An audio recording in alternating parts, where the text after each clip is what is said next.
K Govindan മാഷ് നല്ലൊരു നേതാവാണ്, പക്ഷെ പറഞ്ഞിട്ട് കാര്യമില്ല.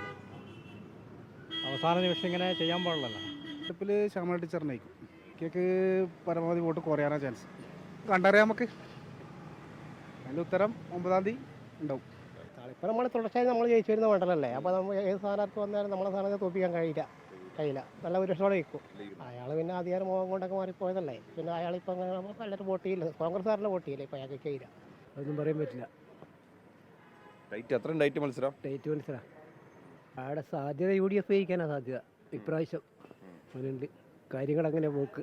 അമ്പലത്തിൽ ശ്യാമള ടീച്ചർ ജനങ്ങളപ്പോൾ അങ്ങനെ സമ്മിശ്ര പ്രതികരണമാണ് നടത്തുന്നത്. എന്തായാലും തളിപ്പറമ്പിൽ ഇതുവരെ വലിയ ട്വിസ്റ്റുകളൊന്നും ഉണ്ടായിട്ടില്ല എങ്കിൽ പോലും ഈ തെരഞ്ഞെടുപ്പിൽ ചെറിയ അപ്രതീക്ഷിത ട്വിസ്റ്റുകൾ ഉണ്ടാകുമോ എന്നുള്ളത് തന്നെയാണ് എല്ലാവരുടെയും ആകാംക്ഷ. അപ്പോൾ നമ്മളിങ്ങനെ നടന്നു വന്നപ്പോൾ ഇവിടെ ഒരാളെ കണ്ടു. ചേട്ടൻ ഈ കൈയൊക്കെ നോക്കി ഭാവിയൊക്കെ പ്രവചിക്കുന്ന ആളാണ്. അപ്പോൾ നമുക്ക് ചേട്ടനോട് ചെറുതായിട്ടൊന്ന് സംസാരിച്ച് നോക്കാം. ചേട്ടാ, കേരളത്തിന്റെ ഭാവി പ്രവചിക്കാൻ പറ്റുമോ? കേരളത്തിൻ്റെ ഭാവി എനിക്ക് അങ്ങനെ പറയാൻ പറ്റും. എന്നാലും ഒരു മൂന്നാം ഭരണം, തുടർ ഭരണം ഉണ്ടാകും എന്നുള്ളൊരു വിശ്വാസമാണ്. തുടർ ഭരണം പ്രവചനമാണോ അതോ പ്രതീക്ഷയാണോ? പ്രതീക്ഷയാണ്, പ്രചരണമാണ്. എന്തുകൊണ്ടാണ് അങ്ങനെ വിചാരിക്കുന്നത്? അങ്ങനെ ജനങ്ങളെ സേവിക്കുന്ന ഒരു നല്ലൊരു ഭരണകൂടമാണ്, അതുകൊണ്ട് മാത്രമാണ്. അതുകൊണ്ട് അത്ര ഇവിടെ വരുന്ന ആളുകളൊക്കെ ചേട്ടൻ്റെ അടുത്തേക്ക് എത്താറുണ്ടോ? അത് മിക്ക ആൾക്കാരും എൻ്റെ അടുത്ത് എത്താണ്. എത്ര വർഷമായി ഇത് ഈ കൈയൊക്കെ നോക്കി? കൈനോട്ടം പഠിച്ചത് 50 വർഷമായി. അതിൽ 10-20 വർഷത്തോളം ഞാൻ ഇവിടെ ഇരിക്കുന്നു. നല്ല പരിചയമുള്ള സ്ഥലമാണ്.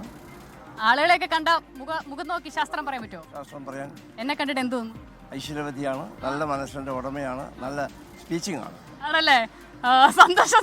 എന്തായാലും വന്നതിന് ഗുണമുണ്ടായി. ഓക്കെ ശരി ചേട്ടാ. അപ്പോൾ നമ്മളിതാ പറഞ്ഞതുപോലെ തന്നെ പറശ്ശിനിക്കടവിന് മുമ്പിലാണുള്ളത്. ഒരുപാട് ആളുകളുണ്ട് ഇവിടെ, പലയിടങ്ങളിൽ നിന്നും ആളുകളുണ്ട്. ഇതാ ഒരു സംഘത്തിലേക്ക് കൂടിയാണ് അവർ നമ്മളോട് നമ്മൾ നേരത്തെ കണ്ടിരുന്നു. ഇവിടെ ഒരുപാട് കുഞ്ഞുങ്ങളൊക്കെ ഉണ്ട്, കുട്ടികളൊക്കെ ഉണ്ട്. Hello, hi.